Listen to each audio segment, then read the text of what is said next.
Hi, everybody. Good morning.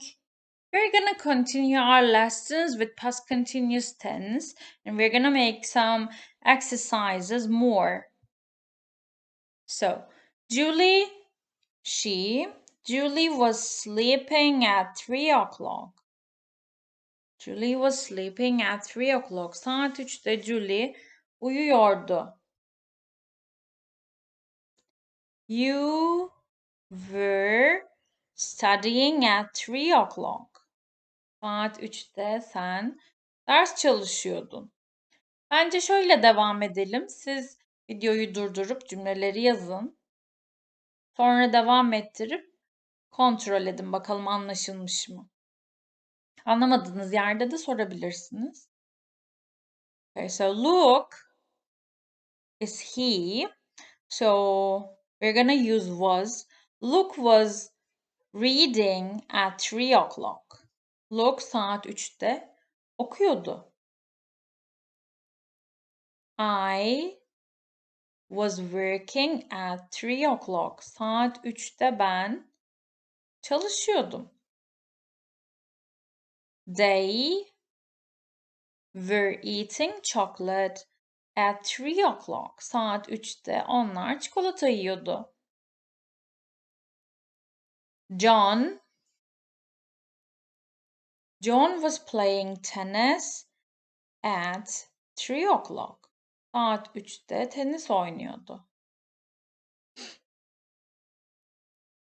We were watching television at 3 o'clock.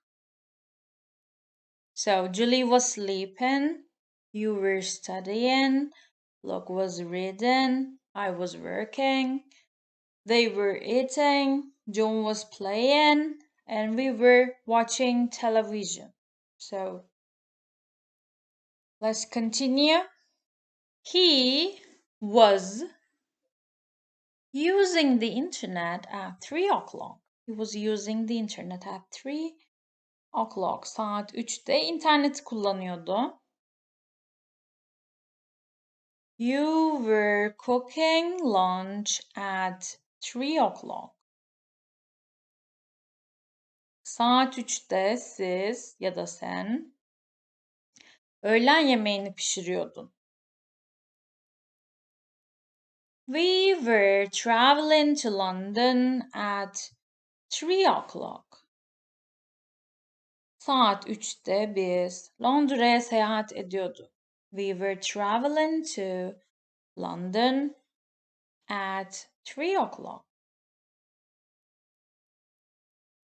Mrs. Brown. Mrs. Bayan demek. Bayan Brown. Mrs. Brown yardımcısı ne o zaman? Was. Mrs. Brown was not walking in the garden when the murder happened. Cinayet işlendiğinde Bayan Brown bahçede yürümüyordu. Mrs. Brown wasn't walking in the garden when the murder happened. Okay. Mr. Black, Bay Black. Mr. Black was not working in his study when the murder happened. Bay Black çalışması üzerine çalışmıyordu. Ne zaman? Cinayet işlendiği zaman. Mr. Black was not working in his study when the murder happened. Miss Jones, Bayan Jones demek. Okay. Şimdi Mrs. evli bayan, Mr. evli erkek, Miss Jones dediğim zaman evli mi bekar mı bilmiyorum. Saygı için yine de bayan diyorum. Bu şekilde. Miss Jones wasn't talking to Mr. White when the murder happened. Miss Jones wasn't talking to Mr. White when the murder happened. Diyor ki cinayet işlendiğinde Bayan Jones Bay White'la konuşmuyordu. Okay, so he was using the internet, you were cooking, we were traveling to London, Mrs. Brown was not walking in the garden, Mr. Black was not working in his study, and Miss Jones was not talking to Mr. White. Okay, so continue. You were not. You weren't playing cards when the murder happened. Cinayet işlendiğinde sen ya da siz kart oynamıyordunuz. Dr. Ford, Doktor Ford. Kız mı erkek mi bilmiyorum. Cümlenin devamından anlayabilirim. Ne diyor burada? His var. Gördünüz mü? Yani o erkeğin odası, onun odası. Erkek. Yani Dr. Ford he'miş. Yardımcım ne? Was. Dr. Ford wasn't reading in his room when the murder happened.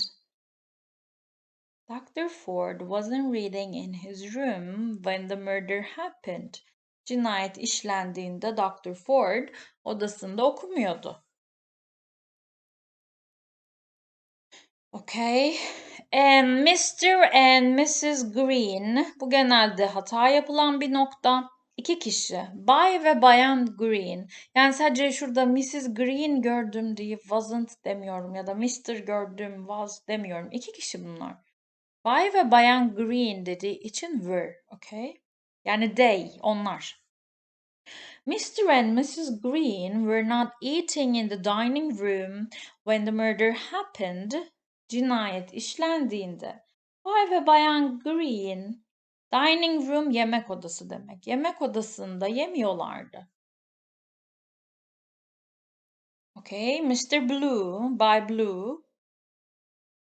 Yani was kullanacağım çünkü he. Mr. Blue was not drinking coffee in the library when the murder happened. Mr. Blue wasn't drinking coffee in the library when the murder happened. Cinayet işlendiğinde Bay Blue kütüphanede kahve içmiyordu. The maid, yardımcı bayan. Yani she. Yani was. The maid wasn't cleaning the bedrooms when the murder happened.